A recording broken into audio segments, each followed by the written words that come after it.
My name is Shalay, and this is my family. My husband Dwight, my son Ian, daughter Siani, son Sion, and our youngest Sadiq.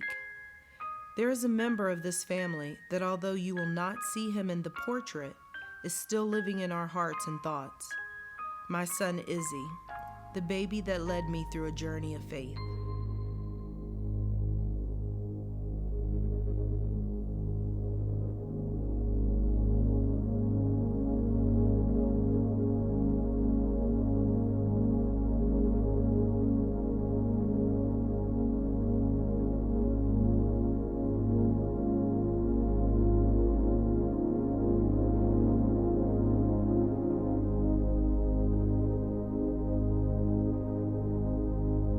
I am a mother, a wife, a friend, a businesswoman.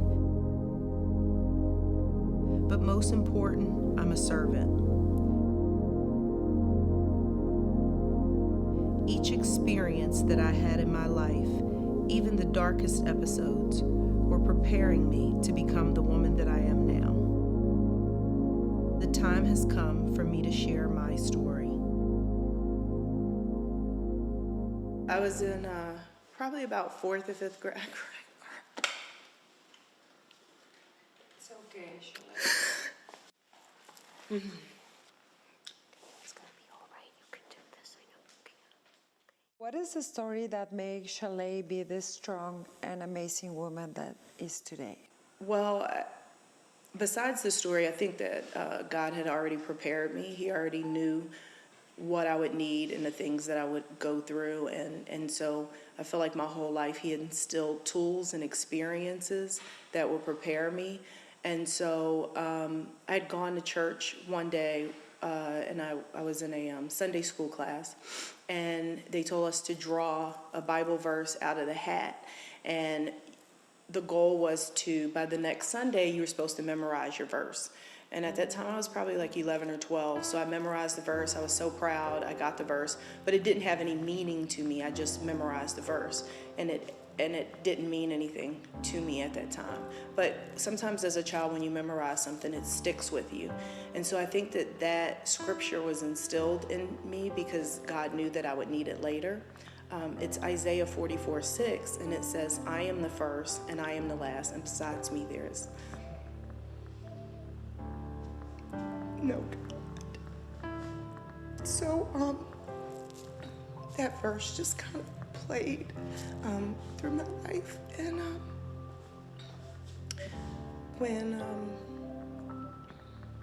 when things got hard, that was just the universal theme that just kind of played through my head to get through those times.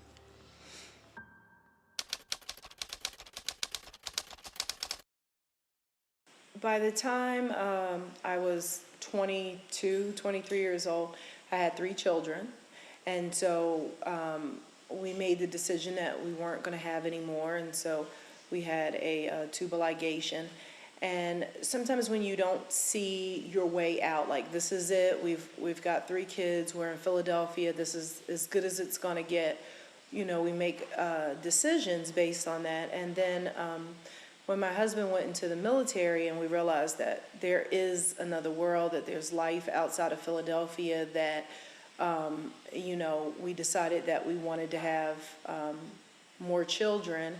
And so the military had an in vitro fertilization program.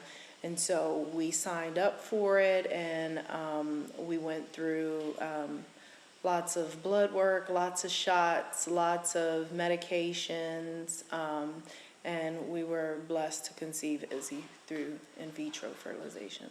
Shalay was pregnant with Izzy at the time I was deployed to Afghanistan.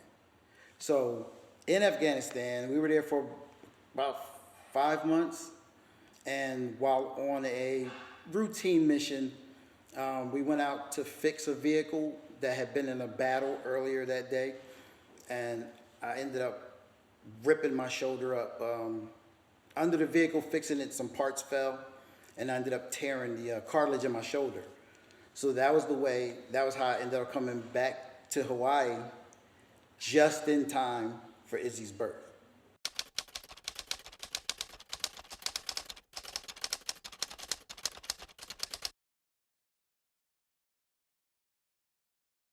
that morning was full of joy, you know, and excitement. There was just an energy that we hadn't felt in a really long time. So I just remember sitting there with the recorder, and 1 minute is like we're about to start, and the next minute you just hear a baby crying and screaming. And so we're like, oh, this is it. This is our guy.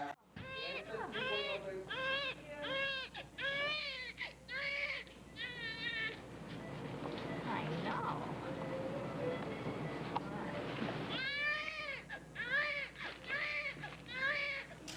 I remember Yeah. them saying it's a Hard to boy. read all that I stuff, remember huh? them holding him up and seeing him just for a split second. And I remember them putting him on that isolate table over where the doctor was. And, but very quickly, it just got quiet, very quickly. And I remember saying, like, what's wrong, what's wrong? And my husband looked at me and he said, you know, like trying to calm me down, like, wait, you know, they're working on him. But it just didn't make sense to me because he was just there crying. So like and I felt that something was wrong. At that time, I really wasn't aware of the rule, the blow-by air that they do, but they took an oxygen mask, and where the baby's laying, they just lay it near his face. And what the oxygen does is it oxygenates them a little bit faster. What they explained to me was that babies who are born by C-section, because they don't get a tight squeeze like a vaginal delivery, that their protocol is to give what they call blow-by oxygen. And so that means that while the baby is getting a diaper and cleaned up, there's just a little nozzle that just blows fresh oxygen in their face to pink them up, is the word they use, pink them up. And it turned out that what they thought was oxygen was actually CO2, which is carbon dioxide, which is the opposite of oxygen. It is what we blow out, and it is what suffocates you. She took the mask and then she put it on his face. He's doing a good job. And it's wild to watch the video because as she's holding it on his face, you see him, I mean, he's minutes old, but you'll see his hand come up and like he's trying to pull it off, like to let her, I can't breathe. It's like he's trying to let her know, I can't breathe. And his hand comes up and he's pulling down, and she moves his hand and she's holding it, but she's in the process of thinking she's doing life-saving things. Because the carbon monoxide wasn't making him any better, of course, they go into full rescue mode. They thought that he was in distress, but it was actually the carbon. So they strapped the carbon on his face and they started doing CPR with the carbon. So they're literally trying to start his heart, but no one realizes that they're suffocating him, that he's dead. All they had to do was pull the mask off. He got that for how long? For 42 minutes. For 42 minutes. What happened to the baby during those 42 minutes? So during that whole 42 minutes, he was dead. There was no signs of life, of course. At 42 minutes, someone decided if we're going to continue to do CPR, we need to switch the oxygen tank because it's going to run out. And when they bent over to switch out the oxygen tank, that's when they realized it was never oxygen, it was CO2, and they switched it, gave him the O2, and then they were able to, at 42 minutes, get a heart rate. In his resuscitation, which took 42 minutes, they gradually decreased the oxygen he had on board to none and gave him CO2, and so he had no oxygen. Your brain can only go without oxygen for approximately 5 minutes, and then brain tissue starts to die. So a resuscitation of 42 minutes means that for a good 30 minutes of his resuscitation, he was not receiving oxygen. He was receiving CO2, which essentially is a poison to the brain. And our top story, There was no more moving, there was no more crying, there was no more nothing. a newborn in a coma, and the parents say the hospital is to blame. Aloha no, this is KHON 2 News, Hawaii at 5. Thanks for joining us on this Wednesday, the second day of March. A healthy baby is the victim of a terrible mistake at birth. Tonight, the 6.5-week-old boy lies in a coma. You put the oxygen mask on, or you put it by the baby, and then you just turn on your oxygen. And see, it was under the bassinet. That's okay? the way it used to be, That's the way it used to be. but not now. Not now. Now, all of these are actually on the wall behind the bassinet, and so and they're at eye level.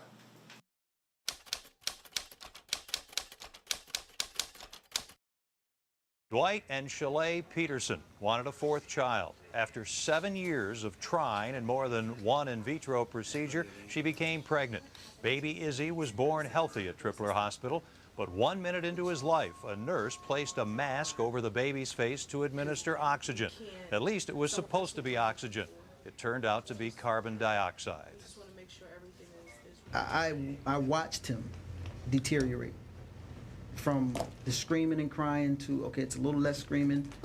The second time she pulled it off, then she put it back on, and then, you know, I watched him deteriorate until it was done, until he was finished. Yeah. There was no more moving, there was no more crying, there was no more nothing. When I was told that this was a mistake that happened at the hospital, that this was not due to a natural birth injury, meaning there was no, loss of oxygen due to my mother's delivery and things like that. My dad was the one that was best trying to explain to me what had happened and what this really meant.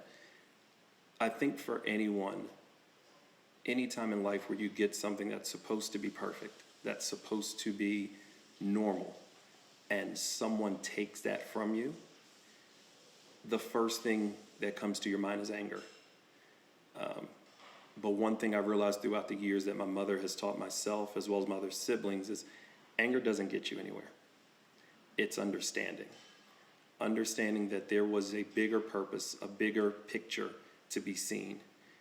It doesn't stop the hurt, it doesn't stop the pain, but it does give you a different insight on what was really in front of you. That this wasn't about just an injury that happened due to someone not paying attention, someone not checking the systems, someone not making sure that every step in that process wasn't perfect. Izzy's legacy, his story that continues to live on, it's about making sure it doesn't happen again.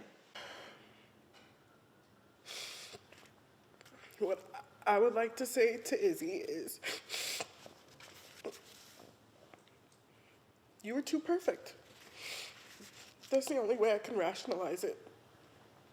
You were too perfect for this world. You came here with a job, so much to have on your shoulders, and you did your job. That's the only way I can rationalize in my head. You did your job, and it was it. I learned from him that I have to try my best and, be the best person that I could be, because I feel like he didn't have that chance to do the amazing things. And I'm here, and I feel like I'm not wasting it, but I feel like sometimes I want to trade positions with him. Like when he was here, I wanted to trade with him and, wonder like what does that feel like? Like, does he really recognize me? Does he really see me? And I felt like he did, because he's always stretching when he looked at me and stuff like that. But,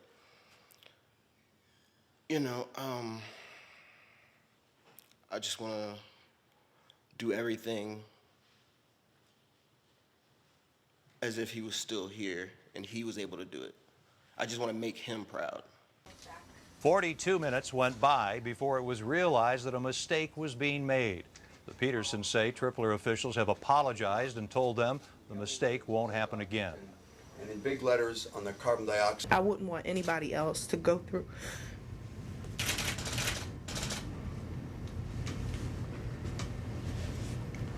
what we went through.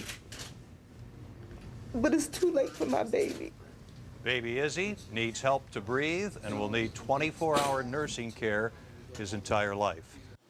It was a great pleasure and honor to work with Izzy. When I met him, as soon as I saw him, I felt this heart connection, and I felt a knowing of that this is where I was supposed to be. And so taking care of him, he required a 24-hour care every day, all the time. And so I would meet his needs and take care of him and give the family a bit of a break because they were doing all of the rest of the nursing care for him at that time.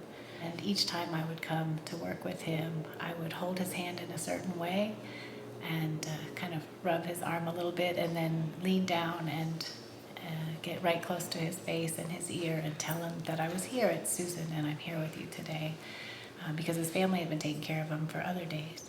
So I like to let him know it was me. And he started to respond to me when I would say, "Hi, Izzy, it's me, it's Susan."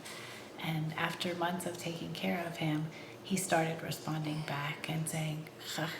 Late today, Tripler Hospital officials say there is an enormous sense of sorrow among their staff, and they continue to investigate. The first step, by the way, the legal process, that's a claim filed with the federal government. To be in a position where my husband wasn't even able to sue himself because he was in the military and because of the Ferris doctrine, when you're in the military, you can't sue the government.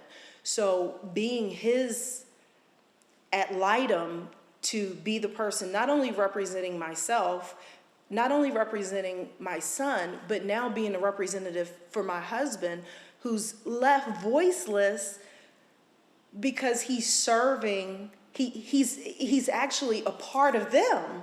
So that changed, it was a moment where I had to like really put my big girl pants on and realize that it's bigger than I ever anticipated it being.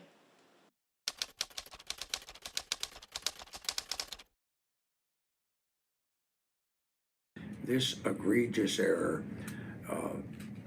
resulted in a verdict which at the time was the largest single verdict in the state of Hawaii, $16.5 million. As a result, the military sent out a sentinel alert, and they have changed since then around the world the way anesthesia is administered. So there is no possibility that a mistake like this could ever occur again. The interesting thing was we had the case settled, but somebody in Washington, D.C. thought it was too much money, so the case had to be tried, and we got about 50% of what we had agreed to, more. And what was very interesting is there were 7 major articles on how long someone like Izzy would live. And they brought in a doctor to say it would only be a couple of years. And by going through the literature, I was able to establish he would likely live a lot longer, which he did. And that was primarily through the unbelievable care of Chalet and Dwight. And as a result of this, Chalet has done so much good for people in the San Antonio area where she has moved. It's a real honor to do this, and I was so privileged to be able to represent the Petersons and make a real difference in the lives of so many people going forward.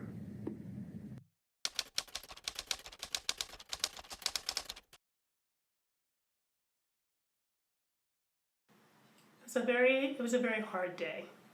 He had siblings, he had his parents. We moved Izzy from the ICU to a special room in our hospital called the Room Above the Clouds so that everybody could be on the bed and everybody could be around him. But it's always hard to let young patients pass away. I think that you have to understand the philosophy that you come with a mission, and when that mission's complete, you get to leave. Some people are here for days and some people are here for years. Izzy got his job done very quickly and was here for 6 years and was able to pass away. But he was very much loved at the time of his passing. They took him to the Room Above the Clouds here, and that's where he passed away, surrounded by my husband and my children. And it was a very tough moment, but it was, for me, and for us, but it was such a freeing moment. You almost feel selfish because it was such a freeing moment for him. To know that he didn't need a trach anymore, he didn't need a wheelchair anymore, he didn't need any of those things, and that his soul was free. What would you like to say to him?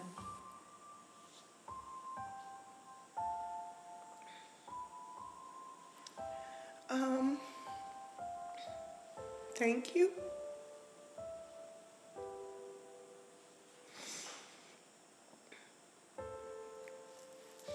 Thank you for showing me who God is. Thank you for showing me who I am. Thank you for choosing me to be your mom.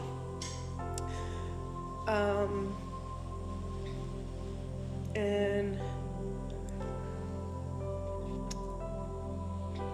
I hope he's proud of us.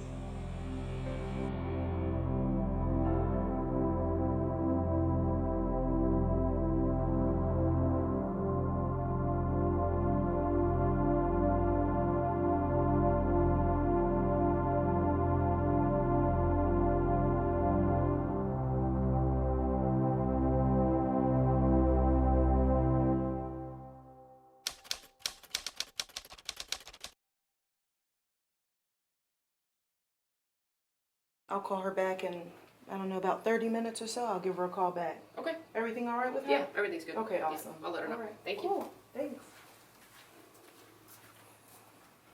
We thought about a legacy for our son Izzy, and after he passed, we thought about the different things that we encountered over the 6 years of his life, and we thought about the services that were rendered to him. And so we thought about the good, the bad, the ugly, the things that we saw, the things that we liked, and the things that we didn't like that we thought that we could improve upon, coming from the parent's perspective. So we provide physical therapy, occupational therapy, as well as speech therapy and private duty nursing, all pretty much everything that our son used during his life.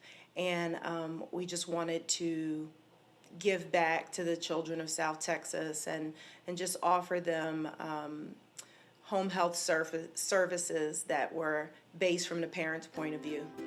There's a surprise. Somebody's here to see you. Mr. Pineapple from Ohana. Look at the pineapple. Maybe if you get close, she'll. Cami was born with a genetic condition called CDK13. It's a very rare genetic syndrome that's spontaneously occurring.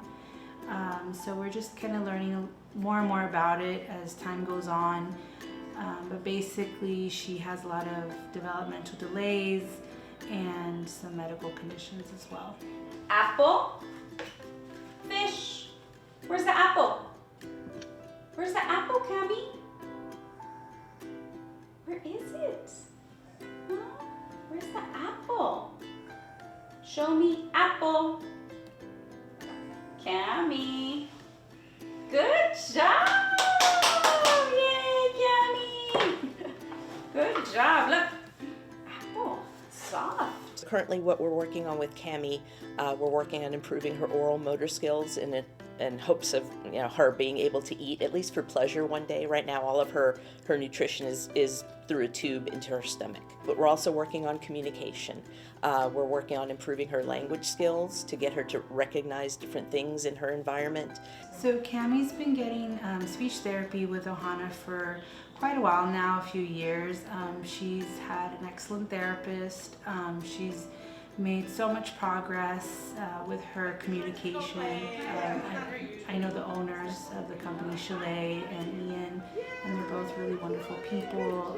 They really care about the patients, they care about the families, and I think that really makes a difference in the quality of care that we receive at Ohana. It's okay to ask questions and to tell my son's story, and just hope that what happened to my child will stick in their head in their professional careers, and that mistake isn't made again with someone else. Our goal is just to provide quality service for our children and their families and their siblings as well. A lot of times we focus so much on the child with the need, which is very important, that the siblings and the family are forgotten about. And so because Ohana means family, we really like to try to incorporate the family as well as the siblings in to let them know that they're very much an integral part of the child's care, and when they're doing well, the child is doing well.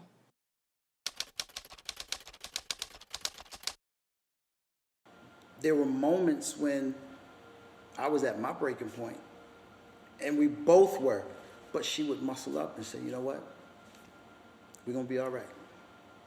We're gonna be all right, we're gonna work through this, we're gonna get through this together.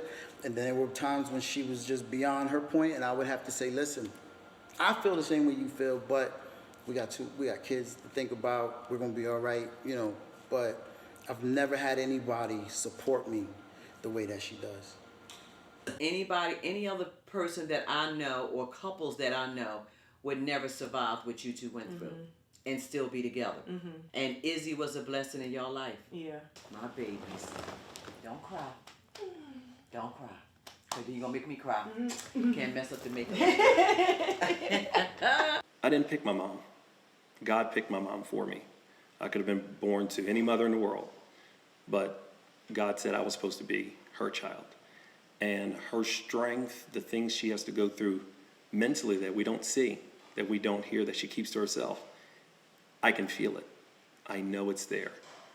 So the one thing that she's always taught me was, no matter what goes wrong in life, if you have the faith of a mustard seed, which is extremely tiny, then everything will be all right. Even when she was broken and hurting and in pain and bleeding, she still had to get up every day because there was 3 other of us. There was 3 more of us. So she couldn't stop. She had to keep going. But she handled that. Her job, she handled it with grace. I don't know where I'd be without her. I don't know where I'd be without my whole entire family, really. But my mom is an amazing, strong woman. And I hope that one day I can marry a woman just like her.